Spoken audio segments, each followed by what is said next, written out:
Hi, it's Dave Michaels at Talking Points, and I've got the new Jabra Evolve 75E active noise canceling UC certified headsets, and I'll tell you what I think about them.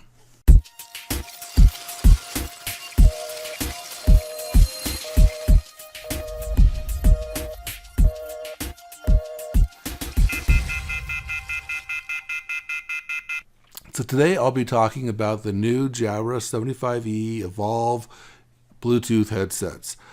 These are brand new. I saw them for the first time at Microsoft Ignite 2017 in Orlando. I think that was in September, and they weren't available then, but they were in the booth on the show floor. And Jabra was nice enough to send me a pair to try out. So I've been using them for the past 2 weeks, and I'll tell you what I think about these things. So if you're not familiar with Jabra, the company's been around for a long time. They make a full range of headsets from consumer, prosumer, contact center, road warrior, etc. Company's been acquired several times. I think the last time it was acquired was where it's at now, which is GN Netcom. I think it's a Danish company, and I think that took place in about 2000. So it's a pretty well known, pretty strong brand. And now this particular headset, probably, it could fall into any of those categories: consumer, prosumer, contact center, or road warrior. It's a Bluetooth headset, so it may not be ideal for a contact center, but certainly has the capability to work at a contact center.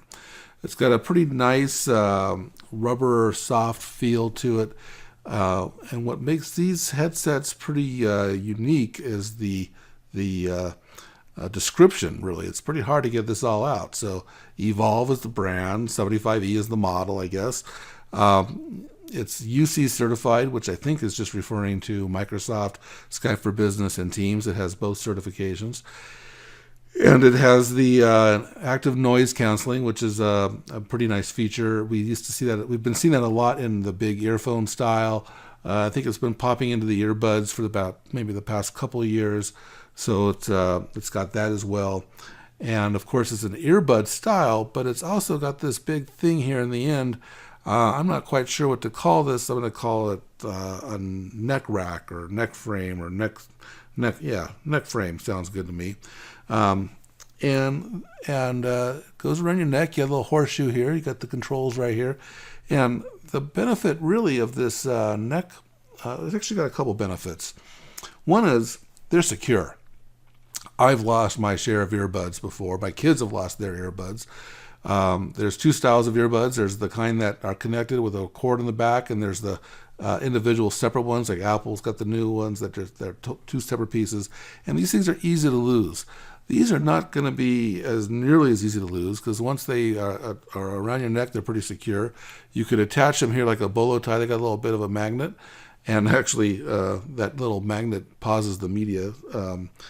It's not the strongest magnet. I've had a little trouble sometimes getting these to connect, but if you get it, there we go. There we go. Okay, so but these are not going to fall off. These are really nicely wrapped around my neck.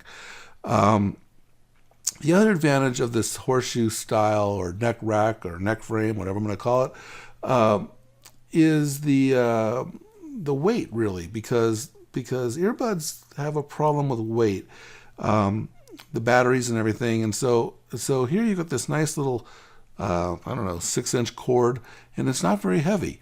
And so they're very comfortable. They don't get pulled out of your ear when you turn side to side. They don't get pulled out of your ear. So that's a really nice advantage of this frame.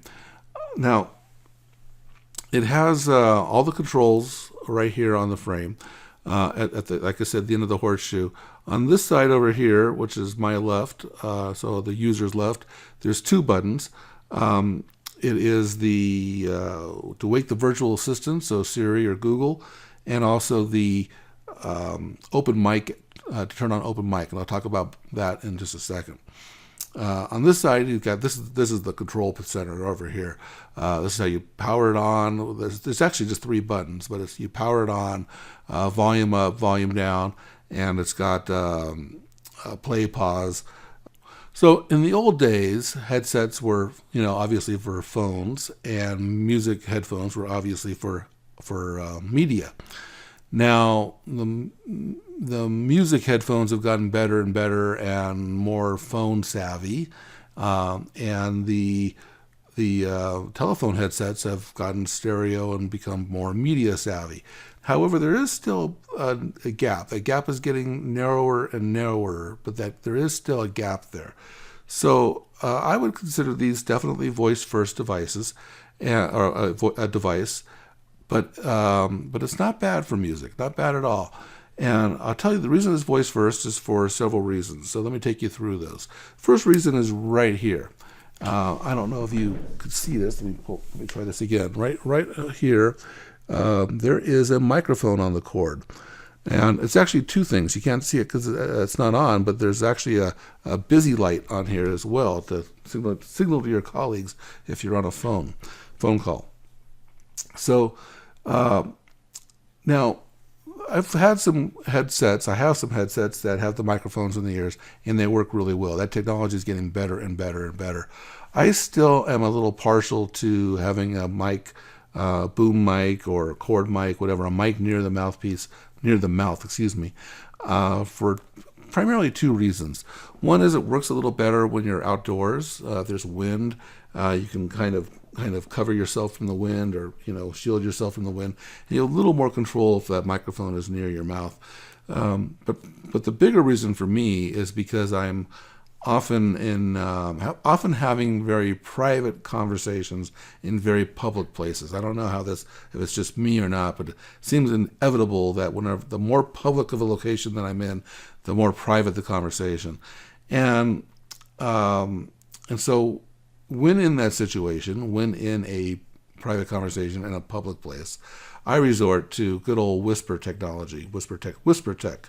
And so it's nice to be able to whisper into the microphone, where that's a little harder to do when the microphones are up here in the ears. So the first reason is the microphone. The first reason why it's a voice first device.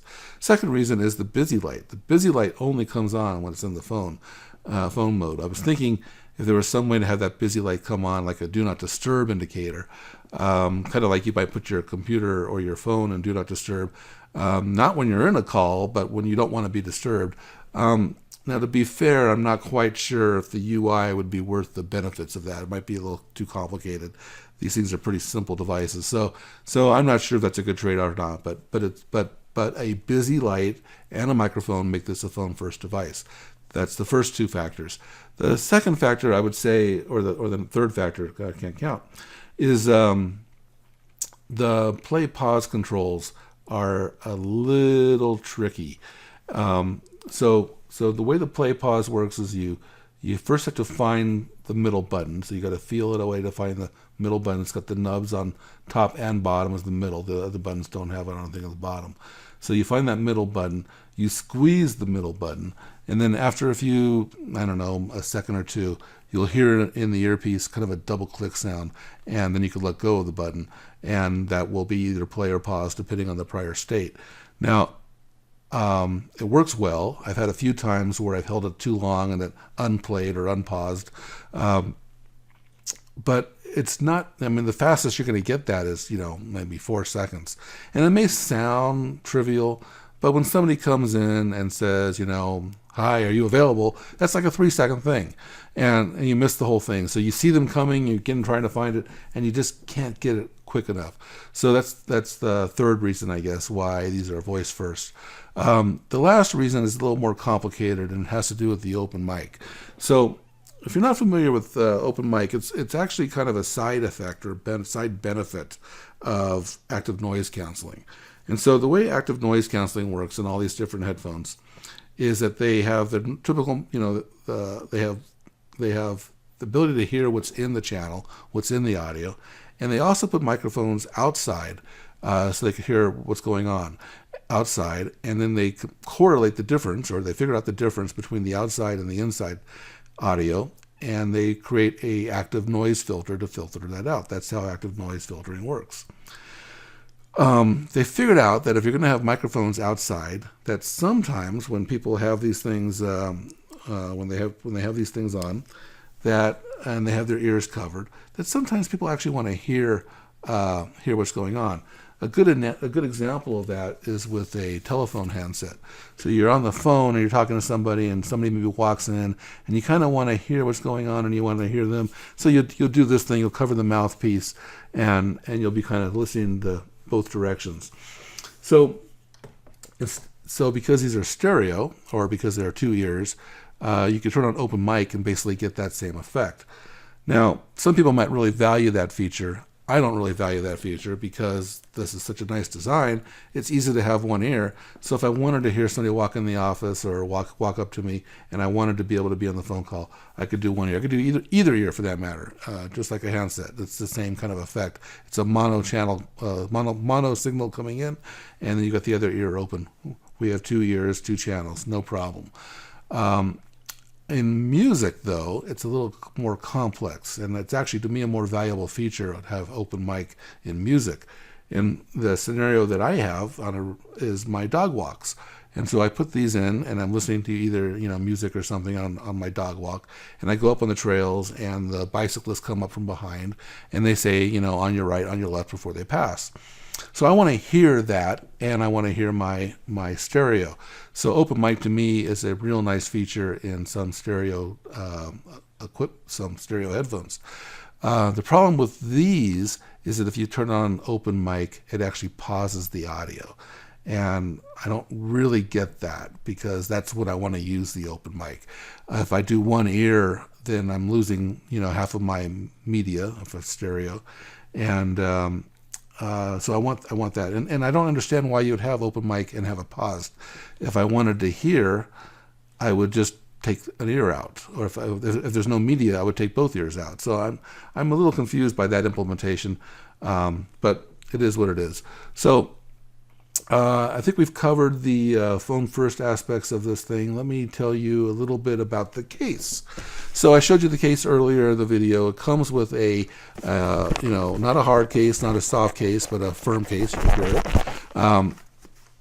And let's see, if we open this up, it has your racetrack in there. There we go, racetrack in there, so you can store your headphones, headset. Underneath that, if I can do this without making anything drop out, underneath that is the USB cord. I didn't show you the USB port. I'll show you that in just a second for charging. And then over here you've got a Bluetooth dongle. You won't need that. It's a USB dongle. You won't need that on a cell phone. Of course, you might not have a USB port, but you won't use that on a smartphone or a tablet. You probably won't use that on a notebook. You will likely use it on a desktop computer, even if it has Bluetooth, because Bluetooth technology is one of these things that the desktop computers just can't seem to crack that code. And then in here is also a fit pack. Now Jabra, I'll talk about that in just a second. Dropped a piece here. So Jabras have two components to their fit pack. Pretty much like all earbuds, the cup on the earbud comes off and replaceable, and there's three sizes here to change out. The other thing that Jabra does is they have what they call, let me put my hand up here in the background, they have these ear wings. And I'm not quite sure how to describe an ear wing other than a wood screw. The idea is that it basically matches the curve of your ear. You literally screw it into place, and it just sticks in there. So they work pretty well, and they come with three ear wings, or three different sizes of ear wings. There's a left and a right for each one, and you put them on. Now, I guess you could take the ear wings off and just remove them, and then there'll be like a friction style like Apple. The my complaint about the ear wings, as you saw that little ear wing fill out here, is that this packaging is, I think meant to be disposable. The plastic backing or the film backing kind of sticks on it. Yeah, it mostly sticks, but it's not a long-term solution. Now, some people just size these things up and throw away their parts. I like to save these parts, and of course I showed you that it has a nice pocket for these parts, but this container is not going to work. It would have been nicer if it came with some sort of, better drawstring bag or something like that that would hold those fit parts. So one other thing I'll mention about the case is I think this case is a little big for earbuds. One of the big benefits of a earbud style versus a full headphone is, of course, size. I've got here my Bose larger headphones, and you can see here we go, the case size. This is definitely a bigger case. There's no question about it. But this should be, in my opinion, more smaller for earbuds. So pretty big case there. So the only thing I forgot to show you is this the USB charge port, which is right here. I doubt you can see that, but there's a USB 2. I was trying to decide if USB-C made more sense. We're in that limbo period where you can still introduce products with USB 2, but it's just a matter of time until that's going to go away. This neck brace gives you a little more room for a decent sized battery. It's a rechargeable, non-replaceable battery in here. And then the last thing is also there's a vibrator in here. And that's actually a better feature than you might think in a headphone, because often when you wear your earbuds and you take them out of your ear, you don't hear the phone ring. They usually just beep in your ear. And so this has a nice little pretty silent, pretty non-obtrusive vibration that would allow you to answer the phone. So that is the Jabra Evolve 75E headset. Check them out.